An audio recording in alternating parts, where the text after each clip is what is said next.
Штраф у 40 тисяч рублів за буцімто недонесення про злочин. Такий вирок совєтського райсуду для кримського татарина Енвера Топчі. На думку окупантів, він не повідомив про листування у соцмережі з Уміджоном Дададжоновим, який за версією ФСБівців брав участь в діяльності ІДІЛ. Вони вважають, що Енвер Топчі мав написати заяву, але і сам Дададжонов не визнаний винним в жодних злочинах, каже адвокат Еміль Курбєдінов. Весь процес він називає абсурдом і заявив, що оскаржуватиме несправедливий вирок. Это не что иное, как давление на весь народ.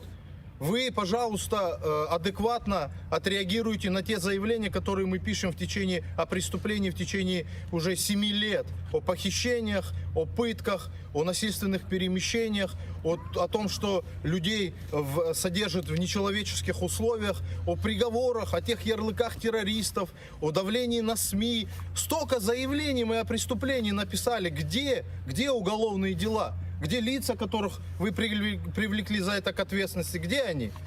Збирати гроші за Енвера Топчі почали одразу після оголошення вироку. Люди, які прийшли його підтримати, віддали хто скільки міг. Вже зібрано більше 7,5 тисяч рублів.